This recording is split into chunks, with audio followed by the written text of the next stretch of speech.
Pinkeye's no joke. It was terrible. I was in Mexico doing street race build, and I got poo in my eye.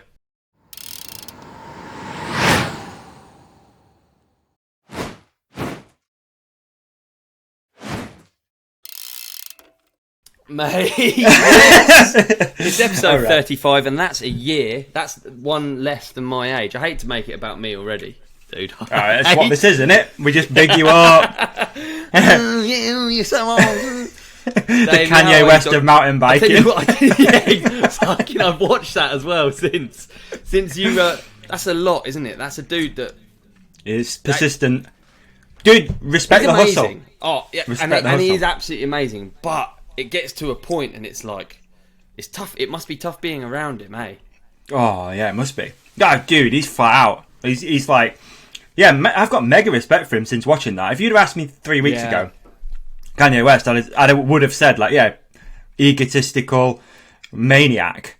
Yeah. And then you watch how he came up. He's quite family motivated, very close to his mum. Blah blah blah blah blah. And I'm by no means like making a joke of his state, but when like I understand bipolar's crazy and he's ups and downs and like manic and stuff. But when you see when he's in one, and then you see like the people around him, he's just got people around him. So of course these manic episodes end up on TV because everyone around him's just like, yeah, dude, you're a dragon, you're the next, you're the Messiah. And you see like Justin Bieber's sat next to him, and he's just like, oh, dude. Just sat there, innit? Just minding his own business, just don't want to get involved in it. So obviously, you must have seen the one then, no spoilers, but like where he's sat with those property developers and he's just going off, like talking all sorts of rubbish. Yeah, and they're just sat there laughing, like, yeah. Yeah, and his homie with the dad cam's just like, I can't record this. This is ridiculous. He's talking about he's having tentacles, his arms and legs pulled off and they grew back. And all of these like cucks are just sat there agreeing, like, yeah, dude, legs taken off, yeah. Oh, mate, sign the check, Kanye. Sign the check. Horrible. What a world to live in. You can't expect him to be normal. Look at us. No, you can't. Straight in, dude. We're straight in. That was a good suggestion, though, on the watching. That was a great suggestion. Isn't it? Yeah, really good. Thanks for that. No, you're welcome. Hey, how are you anyway? I'm okay. I'm all right, dude. Surprisingly good. Good. Yeah, I don't know if it's the tea, the coffee, the wine gums. I don't know what it is, but I'm good. I'm all right. I'm okay today. I was pretty. So you've done 48 miles. Yeah, on my little legs, my little unfit legs, which aren't runner's legs, dude. I'm not a runner, but every year I think this is one that I need to do. This is it's an annual thing now. Every year I want to go deep and get this one done. So for a few reasons, I mean, dude, I think every now and again it's important to step out of that comfort zone to put yourself in a position that's like not natural, that you really got to force yourself into it, because you can easily just not do it, right? And a lot of people chose not to do it. It's funny, like, not to call out anyone, but I put a poll up about 2 months ago about this 4x4x48 challenge on the Instagram, and I put like, anyone fancy doing this year? If so, yes or no, one of those things.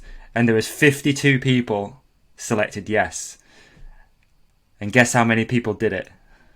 How many? 3. I bet I was one of the ones that said yes. I'm just a fucking yes man, dude. I can't even run.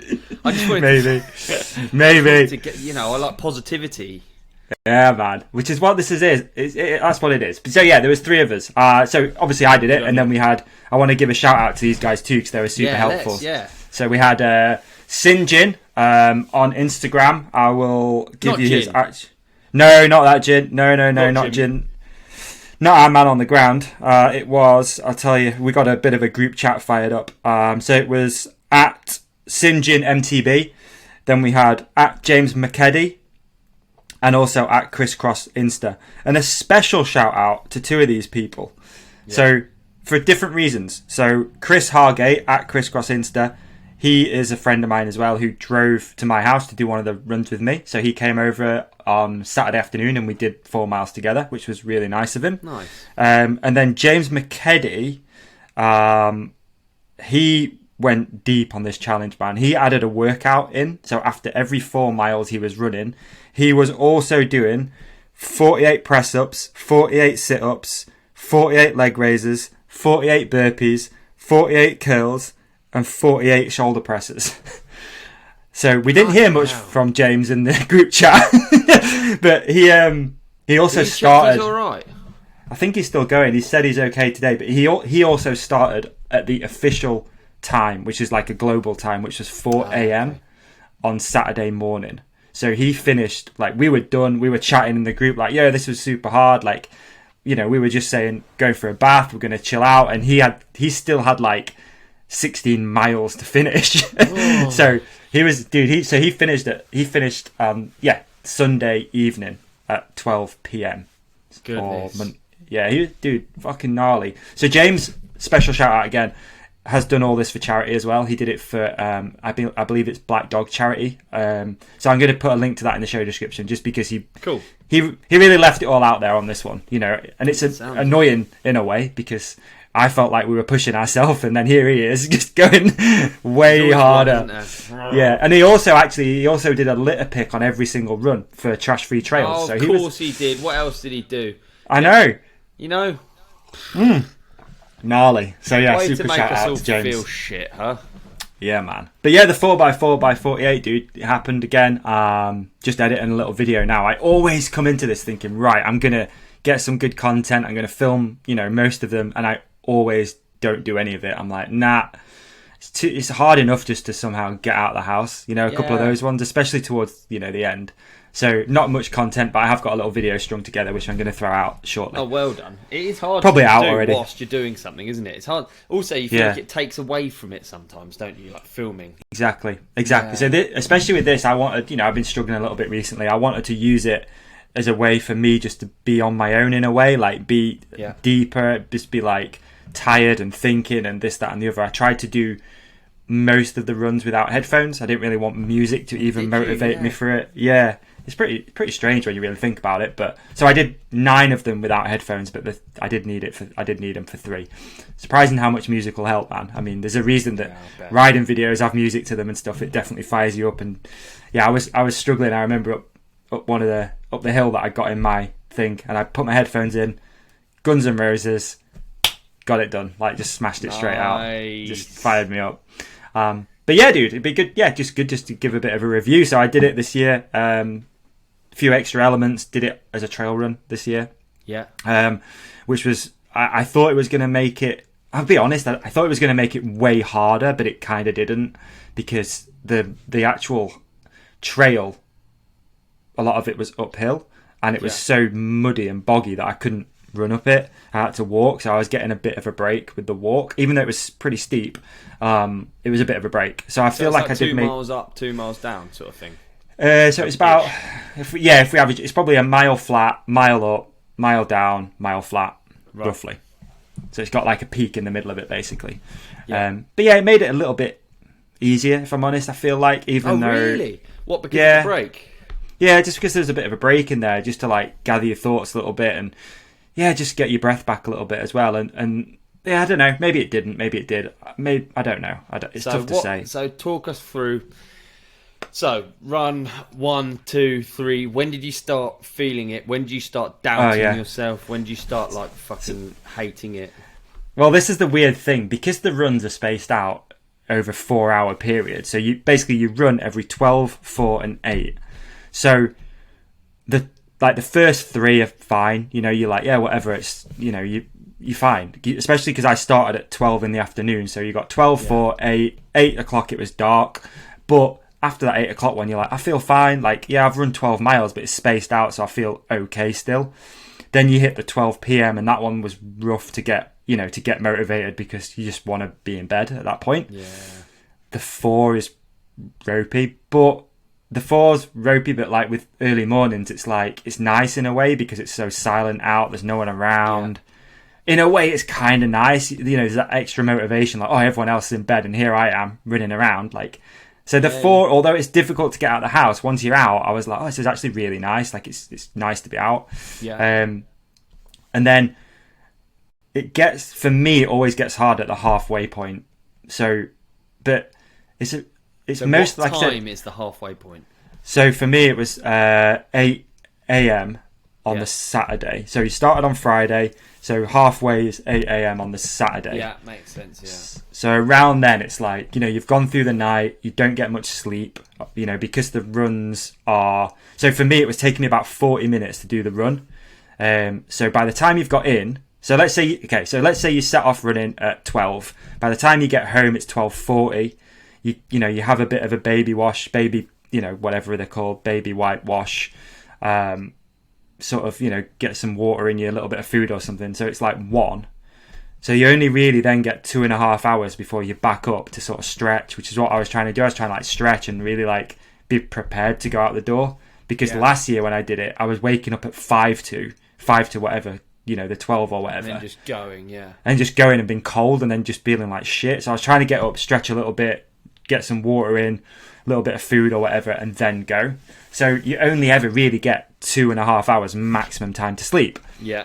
But once you obviously get in bed or sofa or wherever you've chosen to sleep, it's tough because you're on, your brain's on. You've just been for a run. You don't want to sleep.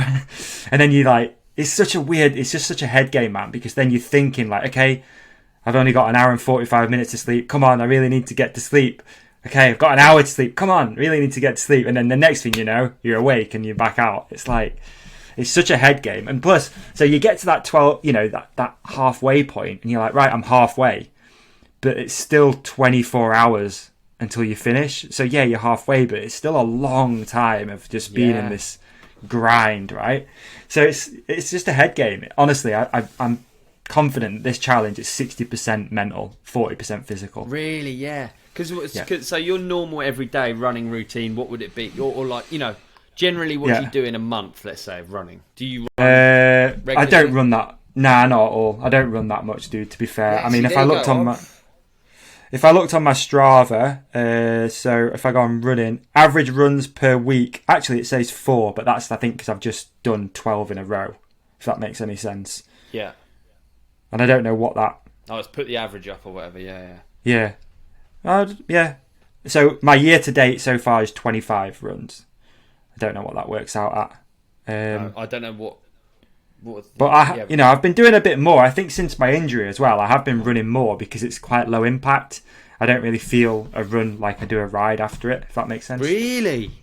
Fucking hell, I'd be the exact opposite. Yeah, I don't feel a run at all. Yeah. A ride, the next day, my shoulders hurt real bad. Ah, there you go. There you fucking go. How interesting. And plus it's been English winter, so the weather's not very nice. It's muddy and whatnot, so I often will opt to put my trainers on instead of my bike stuff. Yeah.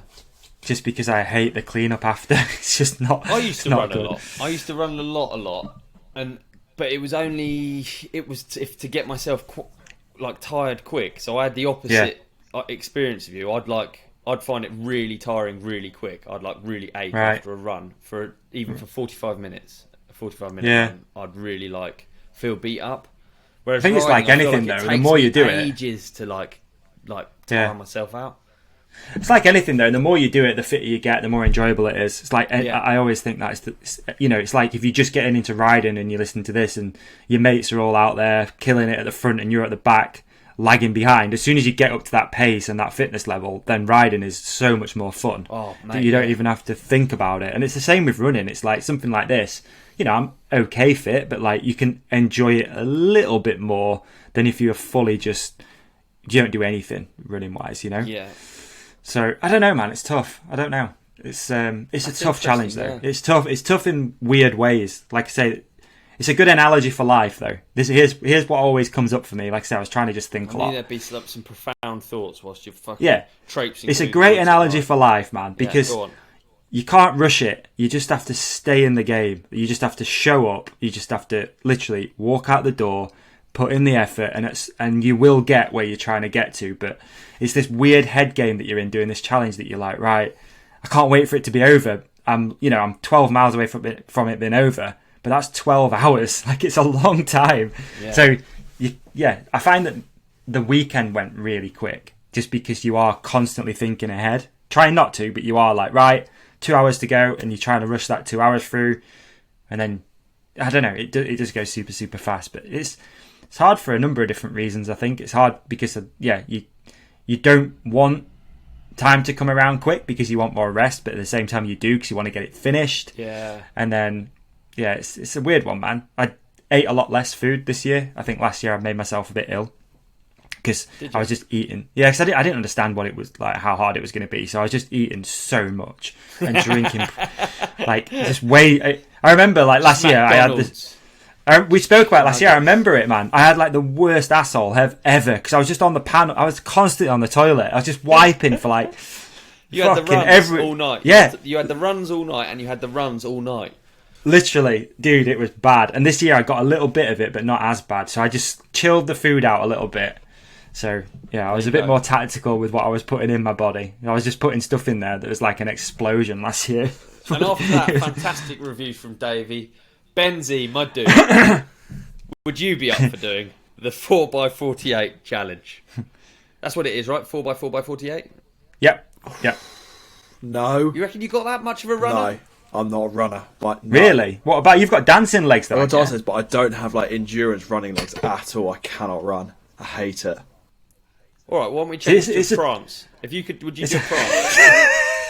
Do you always prance along for 48 hours? Yeah. Yeah. Please. Yeah, fuck it, why not? Give it a go. Whoa, he's in! Really? So you're not a runner, you're not up for it? No.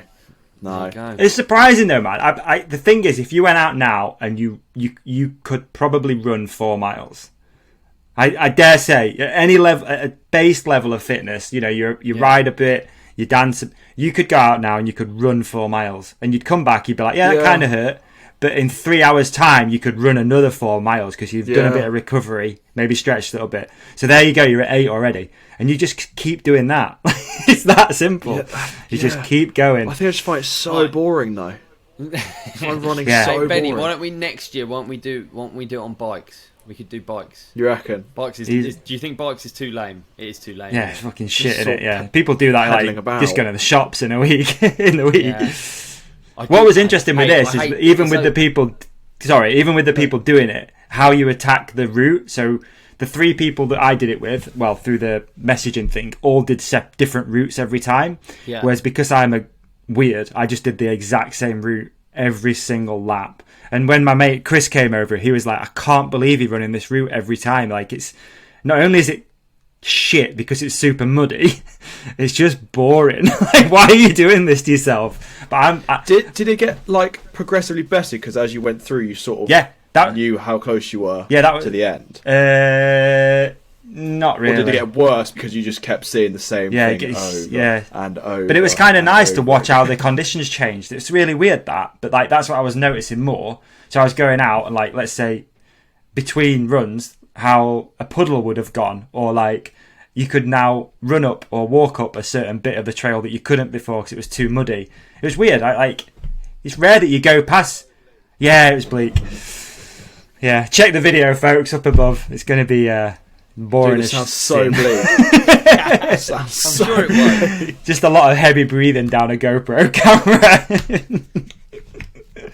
Oh man, but anyway, it is what it is. Like I say, sometimes you just got to step outside your comfort zone. I find a little bit, and I'm going to do more of this stuff, man, because I think it's going to make good content. And I've got something else, not necessarily a fitness challenge lined up, but what I'm going to do is I'm going to go and do ayahuasca. Are you? And you're going to film it? We're going to talk about it a lot on here. Yeah, I'm going to go do ayahuasca. I want to do more stuff though, man. Though people can like drugs, mainly. If anyone's got any suggestions, please. You are mainly drugs, is that, or is it like other experimentation? Like I'll do anything. All right, yeah. So you I'll do ayahuasca anything. 1 week, and then next week we can try and put like a toy car in your bum, and then the next week we can do like.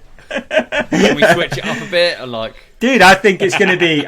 I was thinking about it a lot. I'm like, right, okay, what else can be done for like not only just good content, but like people maybe have got something that they'd like to try, and I'll go give it a go so it's first. Like Challenge Annika, but it's Challenge Davey. Yeah.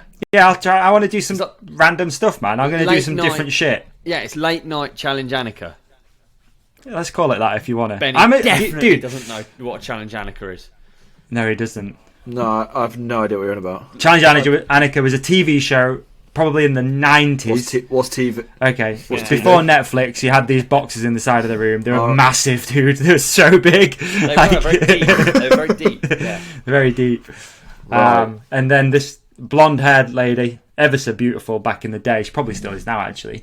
I don't know what the concept of the show was, but she used to have to accomplish loads of different challenges to probably win a prize or something. I don't know what. I can't remember. She had a helicopter though, didn't she? She used to bomb around a helicopter, and she had like fluorescent clothing on. That's really all I remember, to be honest. Yeah. If you remember challenge Annika, I reckon a good image will come up. She'd be a great podcast guest. Oh, dude! Could we get challenged? I wonder what she's doing now. Yeah, ANNE. Annika Rice, her full name is. Annika, Ooh. Swedish-looking lady, beautiful. But anyway, if anyone's got any ideas about other stuff, maybe like a little bit fringe or a little bit different, I'm happy to go try some stuff out. So leave a comment below. I've got one for you. Yeah. I've got one for you. Red Bull Wings for Life. Yep, doing that. I did that last year. Did you? Yeah, the run. Yeah, the run for... Yeah. It's good, actually, dude. Honestly, that's the next one that I feel like as a podcast family we're going to attack, because that one's for charity. That one does interest me to a point, actually. It's super fun because it's all done through the app. So you just literally set off running, and then the app gives you updates about where the pace car is. It's so cool. It was amazing. Yeah, I think that's quite cool. So you listen to your own music, and then every now and again it interrupts it, and it's like the pace car is, I don't know, a mile behind you, and obviously that speeds up, so you just have to keep running until it catches you. I think I did 13 miles actually last year running. I was fucked though, because that is literally running until you can't like run anymore. Did you do it in a straight line as well? Wow. I did it on the canal, yeah. Just ran one direction. Yeah. Down the M1. Yeah. Well, it's downhill, isn't it? I just did it down the M1 to Surrey. Yeah, I did it in one direction last year. Super stupid. And then I was like, I'm 13 miles from home. Now what? Could you float down the river back home? That'd be quite good. Just do it with a raft. Tried that before. Yeah, bad idea. Sorry, dude. Stay away from the water. Stay away from the water. What's the hardest thing you've done, man? What is the hardest thing you've done? Me? Physical, yeah. What's the most physical? Like, what's the most physical thing you've done where you've been like beat down after it? I don't know, dude. I don't do really challenges. It's not really my thing. I don't know why. No. I just don't care to do a challenge. But then I'll do a massive. It's not like I'm chicken shit. I'll do massive rides. Oh, that's what I mean. Like I hear like people doing 100-mile ride. You know that Ride 100. This is gonna sound really shitty, but it's okay. It's a biking podcast, isn't it? But Ride 100, I don't really think that's very impressive. Okay. I don't know. Georgie does it before work. I just think really, you just sit down, pedal, and you can do it at a good pace. Maybe I'm weird. I've ridden 100 miles a lot of times, so I don't really. Have you really? I don't really think much of it. It's like a long day, but it's not like. Wow. I fully bonked when I tried it. When I went out and tried it with Neil, I was a nutter. Yeah, but even so, went at my pace. Like I'd say I dictated the pace. I think so. Oh, maybe I don't know. He's a roadie. He's a roadie. Job's fucked. He'll make you feel like you're dictating the pace, and then he'll just slowly ramp you up until your legs have nothing in you. I had nothing. We got to. I can't remember the town we ended up in, but I was like, dude. Train station, I'm going back on the train. There's no way I'm riding home from here, which was meant to be the halfway point, but it was kind of way more than what it should have been. Yeah, it was rough, man. I don't know, maybe the 100-mile ride is something that I would like to tick off at some point pretty soon. Yeah, that'd be cool. Definitely. I mean, I've largely done that on a road bike. I've done it on a mountain bike as well, but that's... Have you? Yeah, I've done it on a mountain bike. Yeah. That's a big day. I don't know, man. I don't know. I always find these challenges impressive. This is like a conversation I have regularly because my girlfriend does these like biking man ultra endurance races where you ride through the night, and she's done like one in Oman, one in Taiwan. They're just mental numbers. I can't even tell you what they are. It's called Biking Man is the series. Should we look it up actually? Yeah, please. I didn't know she was that much of a beast on a road bike. Oh, Georgie goes mate, hard. It's too much.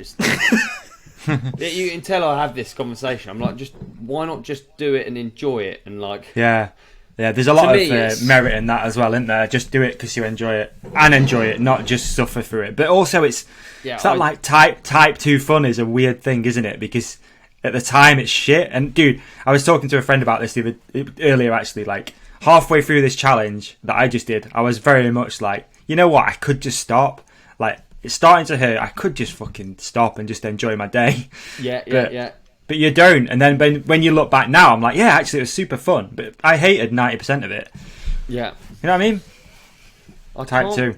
I can't find the. It says it's a Biking 1,000k. Are they all 1,000k? They might all be 1,000k. Holy yeah, they are. Shit. So she does like 1,000k races, and they're like, she sleeps for like. Mate, it's the gnarliest thing because wow! She's in like and it's self-supported as well. It's self-supported, so she's got poxy bags on her bike. She's there in her underwear, pedaling along these like roads in another country, and all you have as her boyfriend, I'm there watching a map, watching a dot go around. It was terrifying when she did her first one. She did it in Oman, and again it was 1,000k. Yeah, Oman. I don't know much about Oman, but. I mean, I've heard about it a lot of times on the news, you know, so that's all I have to go by on Oman. And then your girlfriend's pedaling around, and I can see her go off the wrong route. Oh, really? It's horrible. Oh, mate, it's horrible. Does everyone set off at once, or is it like a time thing? Yeah, everyone sets off at once. Yeah, and she's like deliriously tired, and she's sleeping roadside, just on the floor. You know, she rides through the night. So then, whilst your partner's doing these races, you're just thinking the whole time, like. You know, I'm sat there watching TV and I'm like, he's still going. I've done a day's riding. I've done a day's, a night's sleeping. And then George is still out there just pedaling along. Like, they do these weird, like, micro naps. I actually think they're dangerous. I don't understand why. I don't personally understand why you have to be so extreme about things. Why can't it just be what it is? A bit of fun.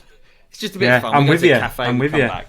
It's whatever. I am with you, but for some reason there's that thing inside us, or some people that just want to keep pushing it until the absolute limit. And that thing that you said, that micro nap, I heard a podcast a while ago with an ultra runner called Courtney Dorwater. She's like one of the best ultra runners.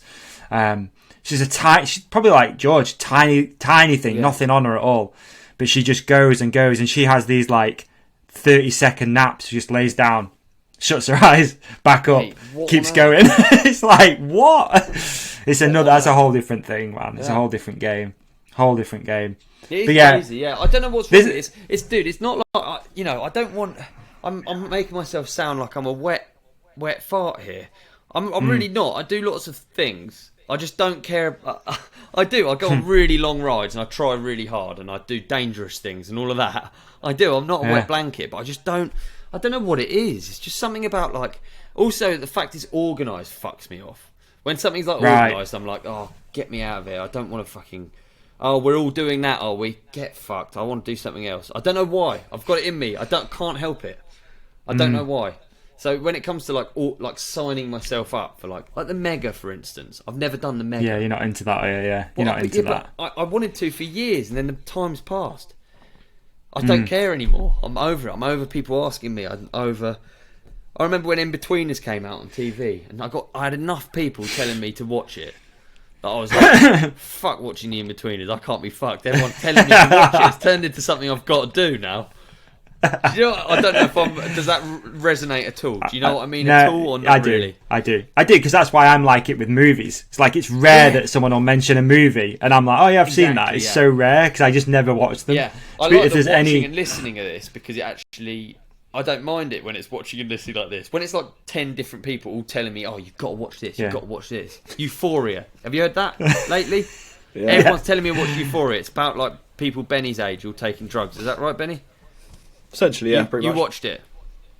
I've watched some of it, not all of it. Is it any good? See, I am interested. It's pretty good. See, you are interested. Yeah. Where is it? Where can you see Euphoria? Euphoria's on Netflix. Yeah. Is it? It's with Zendaya. It's basically just like a lot of sex, a lot of cock, and a lot of drugs. There you go. Oh, wow. What order? Is it that order? Sounds like my 20s. Pretty much. Yeah. So, yeah, that's what it's modelled on, Davey. Your 20s. So is it like Skin? Is that what it's like? It's like sort of, but like not in prison. Was Skins in prison? Oh, Skins in prison, was it? I thought it was in Bristol. Oh wait, no. Sometimes mistaken for a prison. Similar sort of thing. No, what am I thinking of the one in prison? Misfits. I'm thinking Misfits. Misfit. Oh yeah, I know what you mean. Yeah.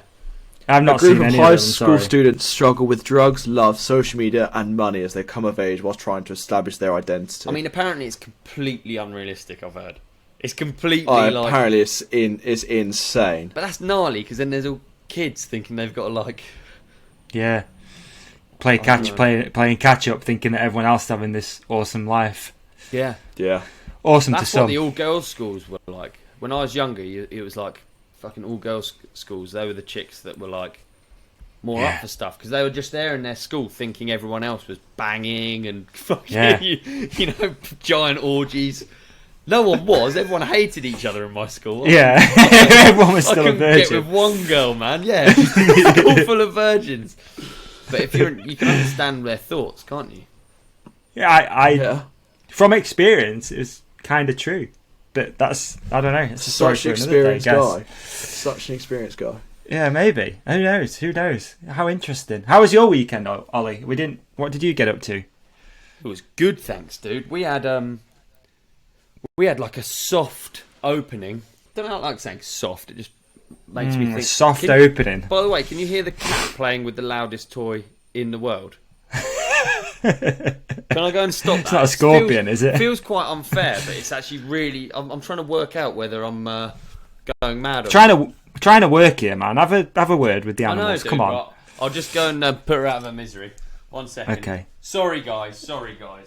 He's gone to kill the cat. How was your weekend, BenZ? Mine was really good, thanks. Actually, had a really good time. What did you get up to, man? Went out for dinner on Saturday night in like an interactive Asian restaurant. Honestly. In London. Interactive? Yeah. Dude. What does that mean?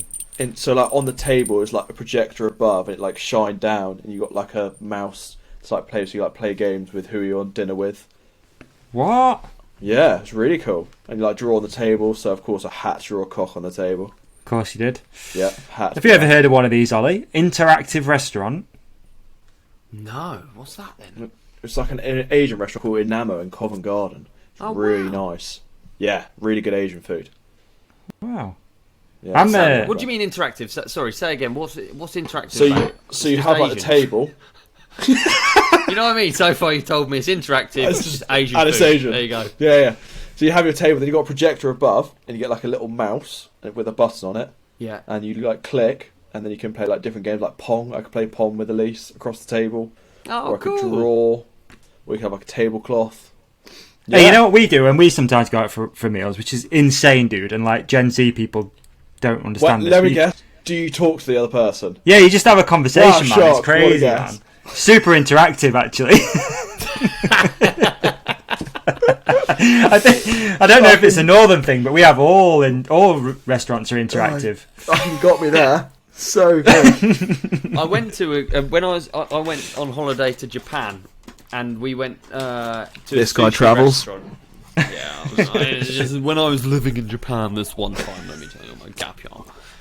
We went to a sushi restaurant, and there was like an iPad, and you make an order, and then you're just facing a conveyor belt, and all the food like shoots past you. It was mega cheap. It was really fun. It was good. Is it called Yo Sushi? No, because it wasn't just one that just goes round and you pick it off. You make an order, and it goes really quick. You have to try and catch it. You have to try and catch the it food. stops directly in front of you.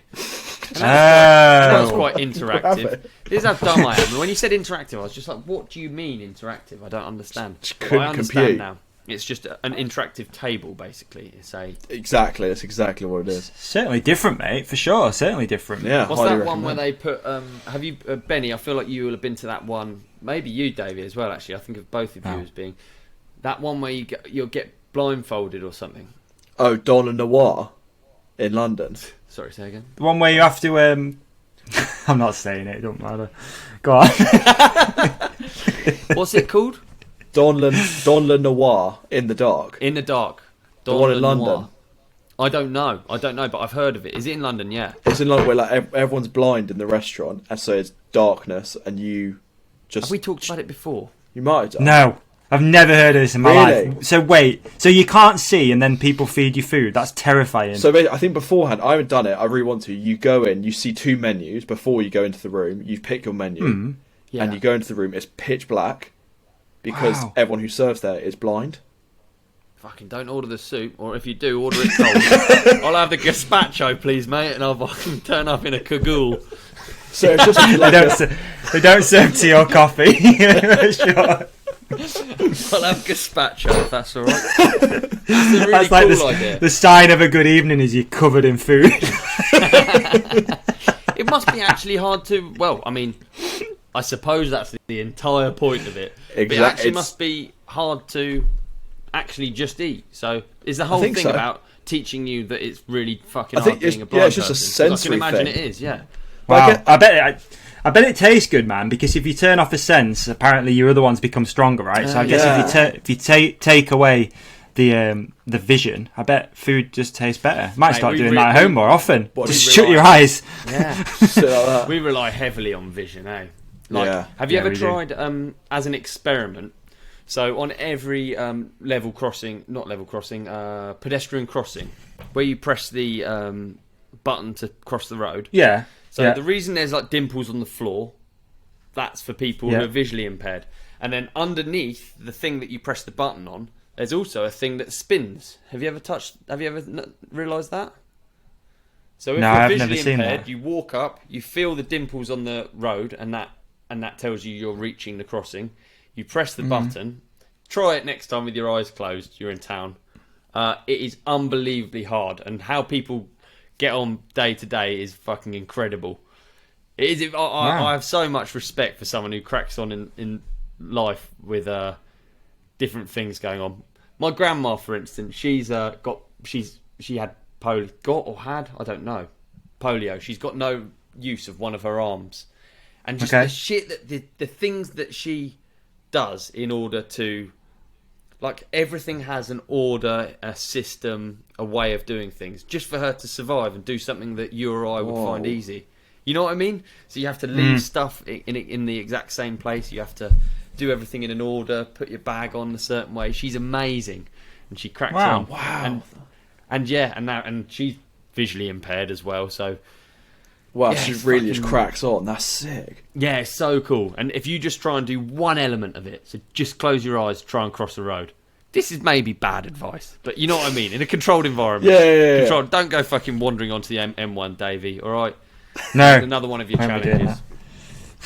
But yeah, just press the wait button and put your hand underneath, and then the little thing spins, and that's telling you it's okay to go. It's when also wow, I didn't know that. Did not know that. When you get riders as well who have like one arm and can still ride. Oh, amazing! Incredibly comfortably. Tommy Wilkin. Is it Tommy Wilkinson? I think it is Tommy Wilkinson. Amazing, he is. Yeah, he is incredible. He was going to come on the podcast a while ago, actually. Was he? But we just never made it happen for some. I think we were going to do it together actually before an event. I can't remember. Tommy, if you're listening, would love to have you on. He's a funny fuck. He is. He's well good. Yeah, he is really. Solid dude. Sorry, I'm sorry. I'm not trying to. I'm just looking at my phone. I was just really interested in this restaurant, Dans Le Noire. Go on. What's it say about it? But they're not giving the food away either. I'll be honest with you. Like, you're paying not to see it, if that makes sense.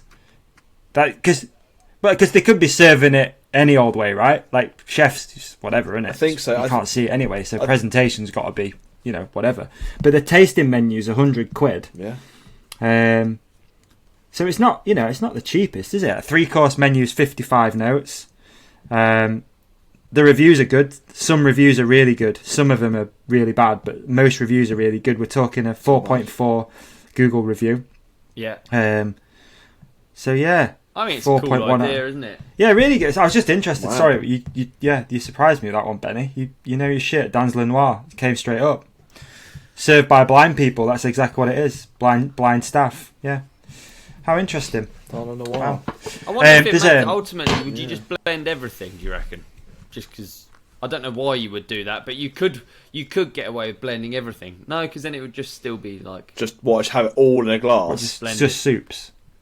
That'd be another idea for a restaurant. Though you could just have everything blended, and then you have to guess the taste.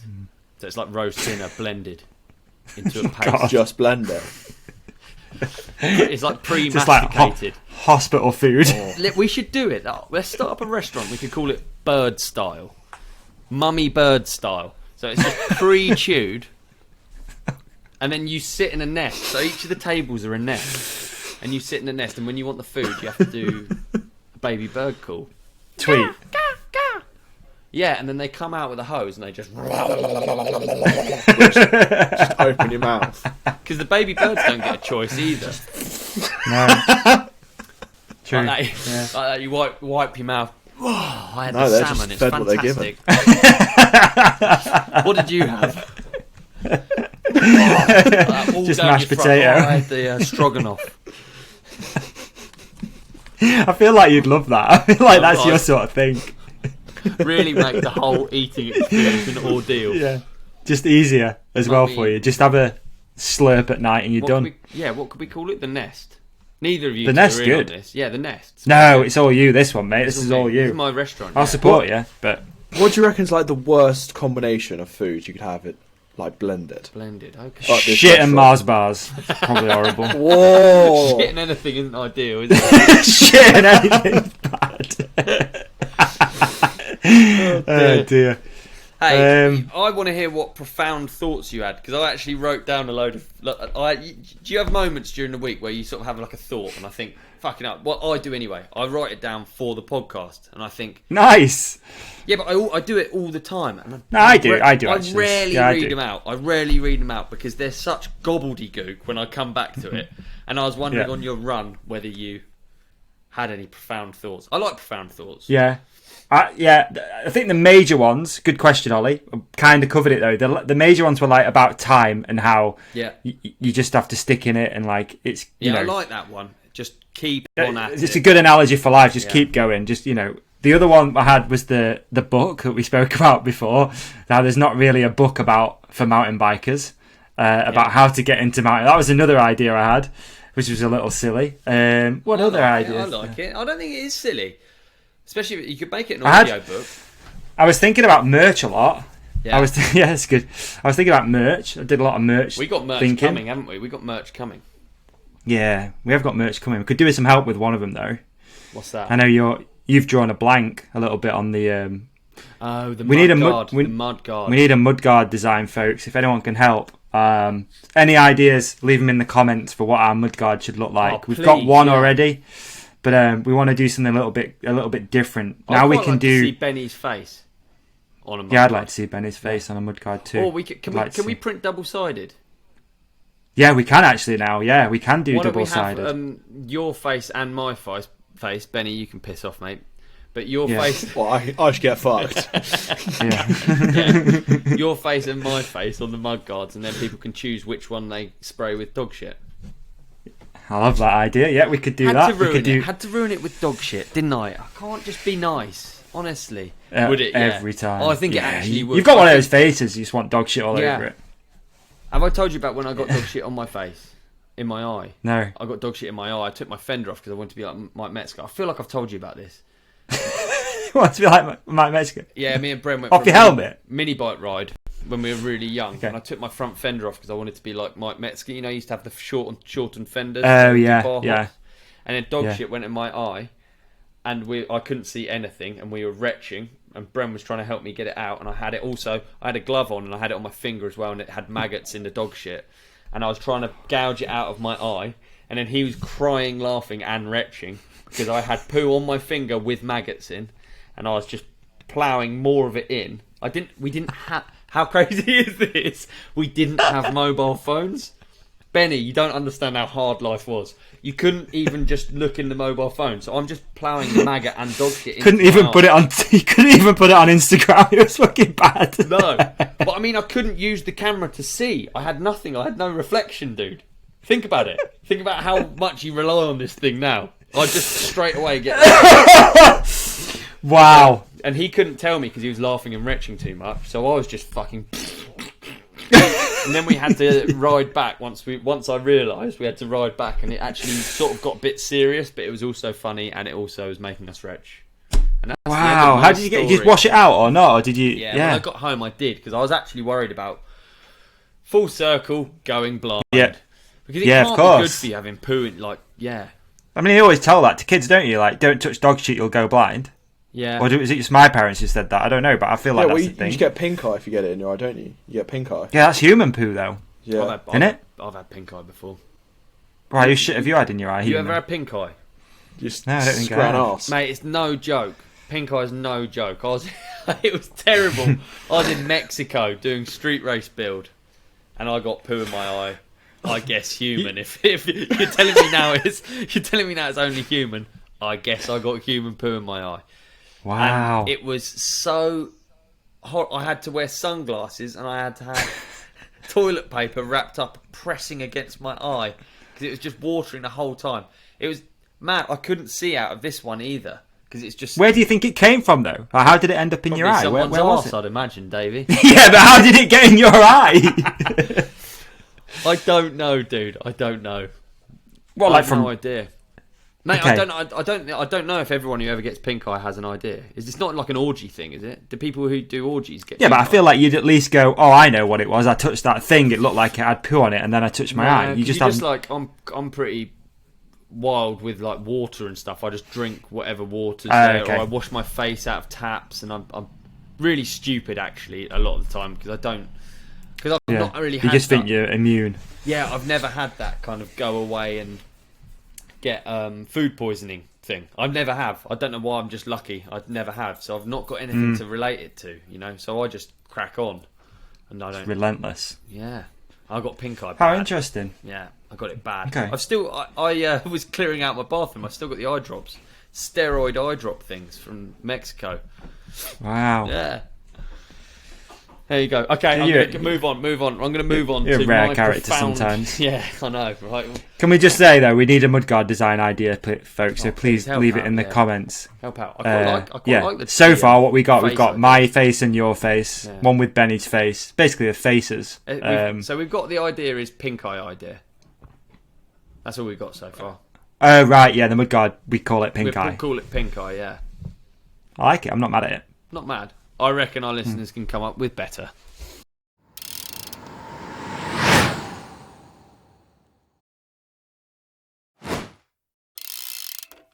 Oh, dude, Davey, I've got a question for you, man.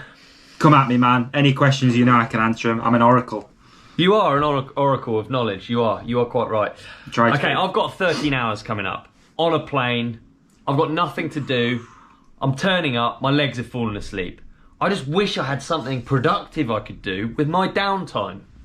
Mate, fair point. All right. We all have a lot of downtime, whether it's on flight, sat on the sofa watching TV, whatever it could be, man. So, have you heard of Compex? No, I haven't, but I have a feeling you're about to tell me more. I'm about to give you a little history lesson as well, mate. Real quick one. So, in 1988, the first computerized muscle pocket exerciser, or Compex, was born. Since then, Compex has been providing clinically proven and market-leading muscle stimulators to athletes and sports enthusiasts all over the globe. Now, I fit in that bracket, athlete and sports enthusiast. Emphasis on the athlete. Emphasis. Heavy emphasis. Okay, carry on, please. Since then, Compex has become the world leader in portable muscle stimulators, which help improve performance and recovery in sports. Compex's flagship muscle stimulation technology is an essential to healthcare professionals and the most demanding athletes. Again, demanding athlete. Yeah. Mid. Listen, dude, it's all very well saying all of that. It sounds great. A great way to spend time, rehab, recovery, all of that. Yep. But it's surely way too big to take on a bus, a flight, have on the coffee table. Surely there's not an answer to that. Yeah, man. Again, let me talk to you about this. This is the Compex Mini. It's tiny, isn't it? Real small, dude. Real small. It's a solid 12 inches. Yeah, I don't know. tiny. But it's small. Yeah. It's really small. So I've been using this, man, for a little while now. It is a Compex Mini muscle stimulator. Wow. And as you can see inside, that's all it is, dude. Look how small. Everything's in there that you need to give yourself a good bit of recovery. So again, just to backtrack a tiny little bit, I had an injury recently, and I dare say this thing has been helping get muscles firing again, helping with recovery, but also post-ride, post-run, post-ride, post-exercise, but also pre-ride, pre-run, pre-exercise. So I use it in a few different ways, man. So again, let me just go through those. And also, I'll be honest with you, mate, when this thing turned up, I was a little bit nervous because, you know, there's electric stimulation things, all sorts of stuff going on. But dude, this whole thing... How does it work? Yeah. So this whole thing's operated via an app. So you simply download the app and then you go through it and it'll tell you where to put the electrodes. So let's say you're trying to do a little bit of a hamstring or glute or calf, sort of like either warm up or warm down. It'll show you where to put them. And then you control it through your app. It's got 6 different settings, all of which do various things, from recovery through to sort of like, again, getting ready to work out. So I use it in all ways, especially at the moment when it's cold. You don't want to be going out on like cold legs, especially, you know, running and stuff like that. You want to make sure that you're warmed up, ready to go. I tell you what, dude, I'm sold. But where can I get this from? Mate, simple. Head to compex.com. I dare say people should go check it out. Have a little look at some of the products, take a bit of a deep dive. Again, we don't come at our listeners with like some second-rate products, mate, do we? This is like the creme de la creme of sports recovery technology. This stuff it doesn't get any better than Compex. Ask any sort of World Cup team, road racing, CrossFit athletes. Physio. Physios. Compex is the name that's going to keep coming up. So head to compex.com, compex.com. Is that compex.com? I think, yeah, compex.com. Got it. Yeah. And then listen up, man. If you enter the code, the Ride Companion, what was it? The Ride Companion in capitals? Yeah. All in capitals. Okay. It's going to knock you 20% off everything on the site, which is a pretty big saving, man. That They is also a lot. do split payments. They do free shipping on certain products. Amazing. So you don't have to do it all in one hit. You can spread your payments out a little bit as well. So that's really, really cool. And this thing's super competitive, man. When you look at sort of sports recovery tools, especially muscle stimulators, this is 225, I think it is. It's pretty damn cheap for what it is. With 20% off. 20% off. Compex.com, the Ride Companion. All in capitals. Let's go. Thanks, Compex. Thank you, Compex.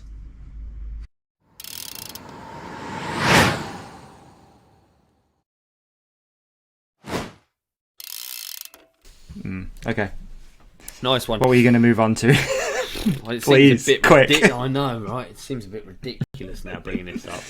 Well, no, it's not bringing it up. I've just written it down. And I was wondering if you had any profound thoughts, and I'm trying to get myself. Do you ever have like when you write it down, or let's say you have like a feeling? I get it quite a lot with music.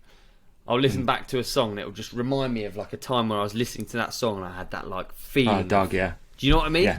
So Yeah. I have it real trouble. I write it down, and then when I write it down, I have that feeling that it's fucking. I'd be able to tell you about it now, and it'd really like strike a note, and you'd be like, "Yeah, dude, I feel Right. you." Whereas as soon as I'm looking at it now, and it's just shit. You can't remember why it's there. I can remember. It makes sense. It Come on, makes let's sense. hear it. It What you sounds got? so shit though. Right, so I was thinking it was along the same. Okay. So it was along the same lines of like what we were talking about the other day, and I have a lot of conversations with people at the moment that it just seems to be bad news after bad news, right? You feel me? Yeah. And like all of us have been like fucking bummed out, and it's just like. And then we did the episode last week, and we tried to go through this invasion of Ukraine and all of that. And it's just one thing after the other. And obviously watching TV and stuff and trying to keep up to date on it is miserable, right? I don't know if you have. It's miserable. There's nothing. You just feel it's tough. And you just feel like it's tough. just. And I feel like it's like come one after the other at the minute. It's been COVID. It's been everywhere you look. It's like a race war. It's an invasion. It's this. It's that. It's people being upset, and it's fucking stupid because I've written all this down. I've written down distrust in authority, race wars, etc. It's important to remember we are all as one, which sounds so lame. I know, but I think what I was trying to get at, it is so true. We're all just the same, so we're all here like hating and having all of these problems. So So different. So yeah, this is tough, dude. Different trains of thought naturally create divide. That's another thing I've written down, and I agree with that. I couldn't care less what anyone thinks. We're all still the same, right? Yeah. And at the minute, everything feels polarised, and everything feels like everyone has. You have to take a side and shit. And ultimately, we are all a bunch of hairless apes, ploughing through life, eating the same shit sandwich, getting pink eye. I don't know. I think I just I've derailed a bit. My profound thought hasn't really come across very well. No, I think it has. What I'm saying, I think it has. Somewhere along the line, right? I think people just forget that we're all the same thing. We're all human. That's it. Yes. I think that is exactly it, Benny. That's what I was trying to say. Yeah, and I think, like, maybe, I can't remember if I said it on air or off air, but we're all, like, here for a very finite time. And to think that any of that time would be spent doing something negative to hurt someone or killing or whatever is just mind-blowing to me. It's almost like we need this global reset of going, like, wait a minute, what are we doing? Yeah. Are we moving in the right direction? Are we making things better for people? But I guess ultimately it all seems to boil down to religion, borders, and ideologies. Money, and that's like power. Money. Yeah. And there's always going to be someone who starts that train, I guess, of, no, I want to own everything, or I want to take this off you. And I think there's a lot of... though, isn't it? Because on a micro level, like when you zoom out, you can understand... after we did that, learning about the war thing, and we had some nice comments, by the way, too. Like, it wasn't... Oh, good. I think we did I had good some, job. I think we did okay. So, you zoom out and you sort of see... You can see the reasons why. But then on a person-to-person level, no one's ever doing any of that shit. So we're making up all of the rules, really. On a person-to-person... It's the same as like road rage. You go like, fuck you, you're in my fucking way. Person-to-person level, I spend a bit of time in airports. I'm never telling anyone to fuck off, you're in my way. Everyone's in my way. You know what I mean? Yeah. It's like on a person-to-person level, everything's very different. But then, I don't know. I've lost it a bit, dude. But I think there's some truth in there. I'm with you. There is. I think it's something that we should just think about more often. When you are going to be horrible to someone, you're going to send... And ultimately, a lot of it does boil down to, sitting behind a keyboard, being an internet hater. And if you're going to write that mean tweet, I think sometimes you just need to take those 2 or 3 breaths and go, is this helping anyone? Like, mate, I've got a really good story and I haven't told anyone yet, and I completely forgot about it. So this is fucking funny, and I wonder whether it's one of our listeners. This is really funny. So I was driving back. I drive back along this green lane, right? People get pissed off with people going along green lanes. I don't care. It's like a green lane to my house, so I do it a lot. Oh, is it the one that goes past the truck? Exactly. Yeah. So I drive this way a lot. I've got a 4-wheel drive car that I really like, as you know, and I like the woods. So I just combine these things, and my house is at the end of a green lane. I like off-road cars, and I like the woods. It's just a perfect combination. I'm not an arsehole. Yeah. I'm just going about my life. This is how I like it. So as I'm driving along, there's a guy up ahead on a bike. I can feel the tension already. I don't drive quick. I drive very slow. I'm very respectful. I live here. I'm not going to fucking shit on my doorstep. The guy's driving. The guy's riding up ahead. He's pedalling. As I get closer, I can tell there's something fishy. He's not moving over like you would. I ride up this hill 5 times a day, dude. I pull over to one side, let people pass. It's just I'm not. Other people drive up and down it, right? Yeah. Other people largely 4x4 that you can't go down it in a normal car. It's like a dirt track.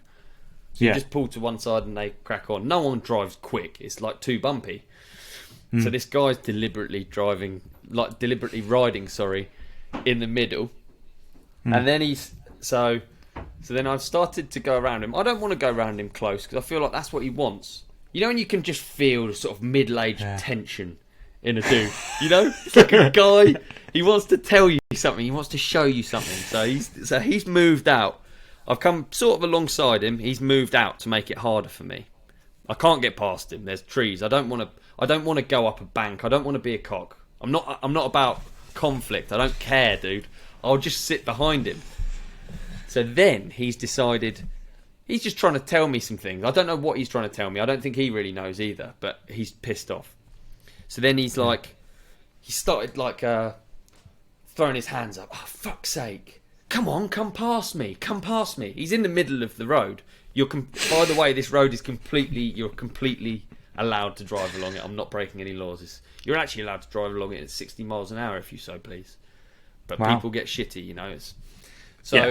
He's waving me past, fully knowing that it's not possible for me to go past him. I'm quite aware of the size of my vehicle. I pride myself on it. So I've pulled up alongside him, like the roof's like hitting some of the leaves in the trees, and the guy's like fucking. He's snarling. You can see his face. He's snarling. He's about to like tell me to fuck off or something, and I'm just smiling because he's a mountain biker. And as soon as he makes eye contact, funnily enough, he knows who I am. Just as it happens, and he smiles, and he's like, laughs. I guess I just caught him on a bad day, but it just made me laugh. And then he pulled over, let me past. I'd love to know if it was one of our listeners or if it was any like. The chances are pretty high, I think, at this point as well. It's so funny, though, dude. Just because I had a bike on the back, it was just like. It was just such a great example of just like humans, just like we're all stupid, you know. And I'm not like knocking the dude. He was smiling, and he let me past in the end. But he obviously he'd had a shit day or whatever, and he wanted to take it out on someone. And just how we all do it, man. Stupid we all actually are, you know. Yeah, it was really funny, and it put a smile on my face, and I drove home laughing about it. That's brilliant, man. I like that one. That's really cool. The difference between like knowing who you're being shitty to. Ultimately, you don't really need to know. All you need to know is it's a human the same as you. You know what I mean? Yeah. And you never know how bad, like, where people are at in their life. Yeah, exactly, I always think that with road rage, it's like, you know, someone like, I don't know, cuts you up or whatever, and you're like, oh, fucking hell. And that saying fuck off to someone or whatever could be the final straw in that guy's day. It's just like, right, I'm done with it. I'm just... Yeah, there's a movie with Russell Crowe. Yeah, I can't remember what it's called. It might be called Road Rage. Gladiator. It's something Road Rage. Benny, do you know one? Can you look up? It's Russell Crowe movie Road Rage or something. Wow, it's exactly about that. It's about like the bit of road rage that like broke this tips guy. you over the edge. Yeah, and it tells him his story. It's one of those interesting movies where there's very few actors actually involved. It's Unhinged. Unhinged. That's the one. That's the one. Never heard of it. I enjoyed it. It was funny. I enjoyed the idea of it as a movie was quite funny. But it does make you think, you know, you never know what sort of day someone's having. I guess if you're out, you've just had some bad news about someone close to you being sick. Absolutely. And it's important to remember that. Yeah, and it's hard to not give your like knee-jerk reaction sometimes, isn't it? Because that's a different part of your brain entirely to your rational thought. Yeah. It's like your lizard part of your brain. It's like your like fight or flight, or like the one where you're crashing and you know what to do. It's that part of your brain. You need it. You need it to be able to just like work instantly. But you don't, on a person-to-person level, it doesn't work very well. Otherwise, we'd all be fucking, what? Fuck off! No! Yeah. Ow! I always think of my brain as like a pendulum. I've got this analogy that I always use. And like when the pendulum's hanging straight, I'm good. Everything's in line. Balance, you know, when you're out in public and someone does something, you just like, whatever. Yeah. You laugh it off. When it's off to the side a little bit, that's when you go, oh, fuck off. Or and I rarely do that. But even in your head, you go, oh, you stupid person or whatever. And I'm mindful now to try and always keep that pendulum straight. And as soon as I go off a little bit, I have my little tool belt to bring me straight back again. Yeah. Be resilient, balanced, and moderate. I think is a very good way to. Yeah. I like it. I agree. Have you seen I think I sent it to you. What's his name? John Cleese on extremism. Yeah, I think you did a long time ago, though. Yeah, a long time ago. But I think that's really funny. If it somehow resonates at the moment, we should put it in the show description. I like that one. Is it like a quote? No, it was just a bit he did on. Of course. On how like addictive it is to be one either way. It obviously it's quite political, but it doesn't have to be. It can be about anything. It can even be about your mood in a day. It's like almost easy to be like fucked off at the world and like, you know, or feeling sorry for yourself. Everyone's shit. Like everyone's guilty of it. I think like. Whereas you know what's funny as well? You're good, dude. You're ready for it. Yeah, you're good. Yeah, you're good. Everything's working. Synergy. It's like synergy. Like synergy. What? what I was thinking as well as one of my random thoughts recently was, with what's going on in Russia and Ukraine and stuff, and any sort of conflict. If people just said, and I don't, it's obviously way harder, but like if people just said no, I'm not doing that, we'd be in a totally different. And I know there's been what I've seen. People, especially in Russia, have been sort of like almost conned into this conflict because they've been told they were going on like training missions, and all of a sudden they're now on the front lines. Gnarly, isn't it? And it's hard to say no when you're on the front line, I guess. But like, if people just said, like, no, I'm not. Their I'm not prisons fighting. are full now. They're shipping people off to Siberia, aren't they? Their prisons are full because anyone who protests it. That's the problem with a non-democratic state, and only 6% of the world is fully. Lives in a full democracy. Yeah, how you said that. It's crazy is that? man. And we've just we've just grown up, just like. That's why that's why voting isn't. It's not a chore. It's not. It's a privilege. Yeah, if it's not rigged, definitely. Yeah. Yeah, I hear you do. But True. what can you do? I don't know. Maybe we're not in the 6%. I think we are, though. I think we are. Yeah, I think we are. Certainly, yeah. Just Interesting. makes you think, doesn't it? Yeah, poor people everywhere. Poor people in Russia, poor people in Ukraine. You know what I mean? It's just these rich fucks fucking it up. This is it's a nice little segue actually into my watching, which I watched over the. Well, I haven't watched. I'm going to be brutally honest. I've watched one episode of this and I really liked it, and I think you'll like this too. I think you'll like it, man. I think this has got your name on it. Yeah. Both of you actually. So it's on Netflix. It's called Race. Oh, I've got it. It's my watching for this week. I'm not even joking. You. Is it really? Yeah. It is, yeah. Brilliant. How many episodes have you watched? Race, Bubba Wallace, 1. Yeah. Okay, I've watched 1. So to how interesting. That is good, isn't it? So Yeah. to our listeners, it's a documentary about a NASCAR driver. Yes. Oh, It is. Who is currently the only black NASCAR driver. Oh, and I've from seen what a I've trailer seen for from the this. first episode is it all ties into Black Lives Matter. Yeah. Right? Yeah. That's Yeah, pretty yeah, accurate, yeah. right? But it's very much got like a Drive to Survive kind of feel to it from what Okay. I've seen. But also with a little bit of Save the Last Dance, maybe a little bit attached to it because Michael Jordan's in there, right? MJ's So in Michael there. Jordan... Did you know that before, that Michael Jordan owned a NASCAR team? I guess you would have because you're a super fan. You probably got a actually t-shirt. honestly didn't, but it was the reason Oh, right. why it was the reason Fards from the Trails told me to watch this. So, and that's yeah. So yeah. Well, I that's started crazy. watching it yesterday. I'm only one episode in, Well, and good. found it quite fascinating, to be honest. Yeah, it's really, really Brilliant. good. Yeah, it's good. I'm looking forward to watching more. That's so funny. We got the same watching. Yeah, Benny, that's can you help that's us out, annoying, dude? that. Tell us what to watch, dog. That's super annoying. I have to say Peaky Blinders. Oh, they've got a new The bit. new haven't series they? of Peaky Blinders. You into yeah. Peaky Do Blinders? you like that, do Davey? you? Never seen it, dude. No, never seen it. It's Nah. fucking good. Nah, I've never seen it. It's enjoyed based that. in Birmingham, isn't it? Yeah, Birmingham. Yeah.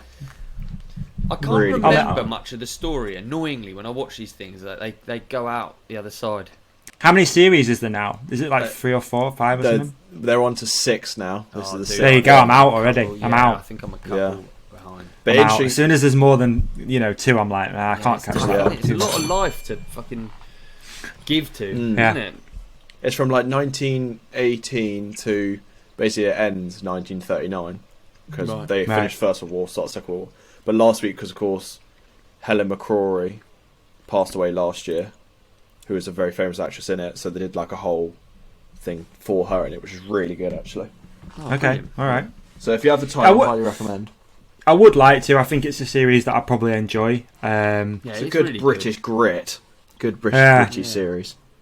Yeah, it's what the North's like still, Benny. You know, if you ever come up here, you'll see. I mean, we basically live like that now. Terrifying. I've got a knife in this hat, actually, just in case. Pull my little blade out. That's terrifying. Benny needs a couple more years before I think we take him up north. I think he needs a couple Yeah, more yeah. years down Just here. a few more. Jiu-jitsu, maybe a few, yeah. Bit of judo or something. Yeah, judo, yeah, we'll give him judo, jiu-jitsu, and Yeah. then we'll take him up there, yeah. All That's right, smart. yeah, get your passport ready. We'll welcome you in. I have something my to- listening. Oh, yeah, Oh, please, go on. yeah. No, go on. After you. That if I don't have a watching, I thought it was worth mentioning that all of the other Focus Team Riders videos. Sorry, it's a bit of a plug. My apologies. But for the Jam Carbon are all out now. So yeah, because we each got given the challenge of creating like a video piece, and some of the others are really cool. So Evans one was really good. Yeah, Evans really is enjoyed that brilliant, one. and the, I've not watched the 404 one yet. Cat, yeah, that's really cool as well. So, Evans one's really good. yeah, I just thought that would be my watching. Should we just we'll do a little link to the YouTube below? Perfect. In fact, it's already there. Focus YouTube channel. It's below, folks. If you've not seen those already, Bam. Yeah. Obviously, mine was it's a different bike, but it's still the best. Oh, well, I mean, that's goes without saying. that's the word on the street. Yeah, no, I do agree. Yours was the best, except for the. Mine was the except for the one with the toy cars. best. Except for the one. Different bike, but Except for the the one with the toy cars. I did. Except best. my one was the best. I must admit, I do like seeing Ben in that little mini. I'll be honest. it's That good, makes isn't it?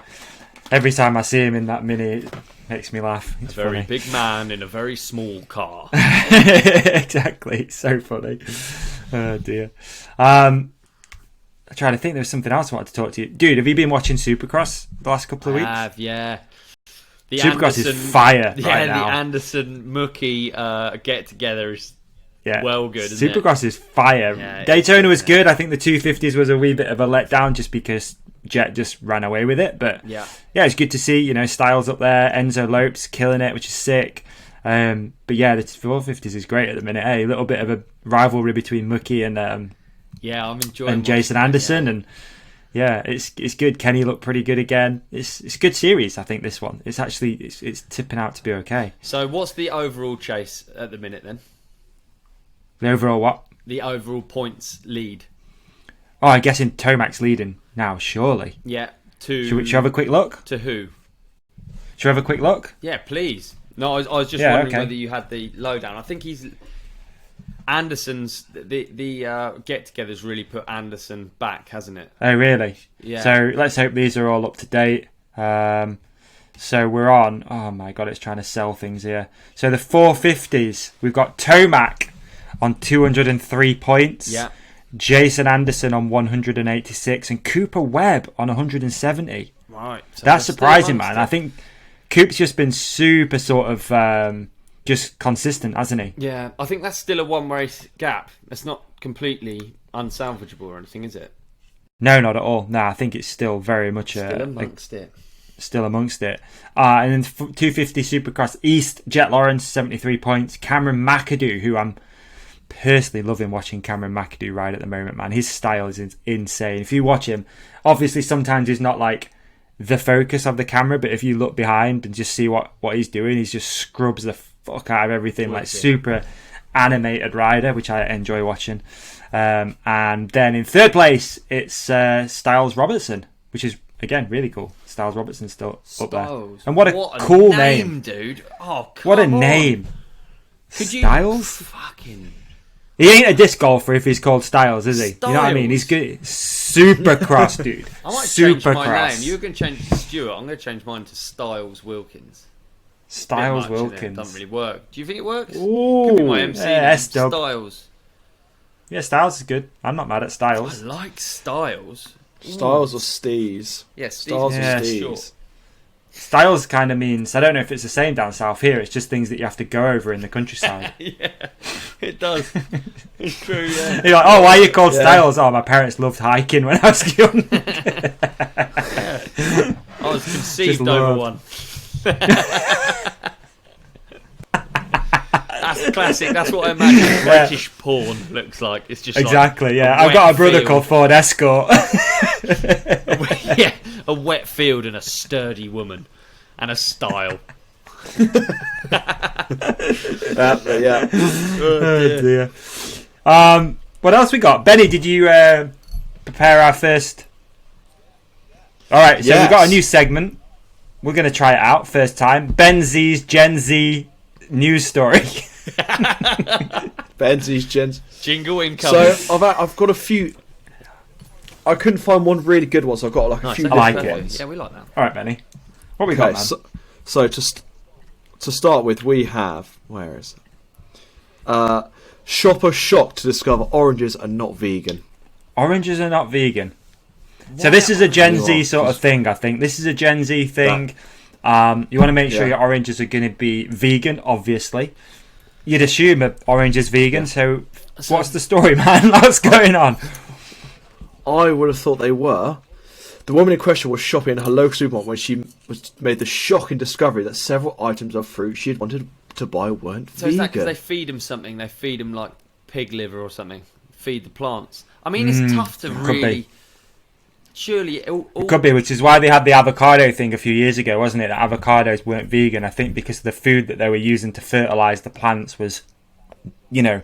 Yeah, so common pesticides used to enhance the growing process of certain fruits to give them a better appearance often include animal-based substances like But then I imazil. kind of guess that everything is just rotting life matter, isn't it? Like, we're all made out of, like, rotten plants and meat. Made out of rotten animals and, you know, once you... Yeah. Sure, when you really boil it down, we are all like that, I guess, yeah. Yeah. So oranges aren't vegan, newsflash, ladies and gentlemen. Oranges aren't vegan. Okay. Imagine asking, like, how do you Next find one. that out? Are these oranges vegan? Like, most people are going to look at you like you've got 3 heads and be like, of course they're vegan, you fucking moron. It's an orange. Fucking eat Oranges it. are Shut vegan up. and Instagram isn't a real place. Yeah, there we are. You Same look on sort the of map, you people. won't be able to find it. Fucking have some of that, huh? I told you I was profound. I told you I was profound. My last dithering rant wasn't very profound, but that was profound, wasn't it? At least. That was great, Yeah, actually. fucking That was good. great. That Yeah, was really thanks. good. Yeah, Ollie, quick question. I just want to ask you something. If you could 8 do... inches. Carry on. It's always 8 inches. It's always eight. Always. You either take it or leave it, love. It's like, if you could do anything for the amount of time you've spent on Instagram, what would it be? Ooh, good idea. Dude, I don't know, because I'd say I'd like to learn a language, because then I'd just be fluent in a language. If I'd spent that much time on that made-up app, I should have just learnt a language. But then, how much joy would it really give? I've got no regrets, dude. I'm happy. Okay. How about you? All What right. would you do? Yeah, say, like, read, probably. Like, I bet you could get through some books. Maybe you'd be a better human. Maybe you'd understand more about history, so we could talk about conflicts in a way better, actual, sort of, like, factual way. Yeah, I've got a good one. Why is that there your hand on? I'd learn about crypto. Ooh. Because, quite frankly, it means nothing to me. It's nonsense. NFTs this, blockchains True. that. I'd just learn about those words because they piss me off. I don't like not being involved. I don't like it. All these people talking about it, I have no idea. They might as well be just... Such FOMO. They might as well just be saying tarantula over and over again. Tarantula, tarantula, tarantula, tarantula. It means nothing to me. I bet BenZ's got some crypto. Of course he has. Yeah. Portfolio. Have you? Yeah. Of course you Yeah. have. Yeah. I know you've done it So- properly. Like, have you got it on a ledger or have you got it like... I have it in different wallets. There you Like go. different No, Crypto wallets. I bet you do. Fucking yeah, hold I that. bet you... Yeah. Yeah. Yeah, I bet you Oh, God. do, yeah. What have you got, Benny? Are you a Bitcoin guy? I've got some Bitcoin, some XRP, some There you go. XLM. He's talking my language. I'm all XRP, you see. Nice. Not that we can do anything with it, but you know. Got it then. anyway. I'm into Exactly. XRs, but they're XR 500s, son. None of this crypto nonsense. Yeah. Funny. Yeah, or an old man. Thank you. Okay. I All right, wish- me no. and Benny are going to do our own podcast. I wish you could make me understand it. I don't believe either of you understand it either. How I about don't that? understand it at all. Good. I don't understand most of it. Mining it. I get messages all the time about mining it. How do you mine it? What even is mining? Well, you're good at digging. You'd be a good crypto miner, I I think. would. You're good with a spade. Just fucking shoveling crypto. Shoveling Yeah. Bitcoin. Look at these hands. Just stacking it. Yeah, Stacking the exactly. bits. Just stacking, Stacking the slapping bits. it. Stacking the Bitcoin. Have you got another one? You said you had a couple. You got Yeah, another one? I've got another one. Boots now selling NHS approved weight loss jab to cure your appetite. A weight loss jab. Yeah, What's you in can now that? get that. Is You it can get heroin? over the counter.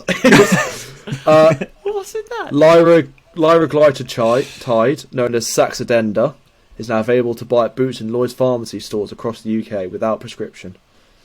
Is it vegan, though? I mean, that's what people are going to want to know, innit? Is it vegan? So the jab mimics the hormone GLP-1 that our bodies release when we feel full after eating.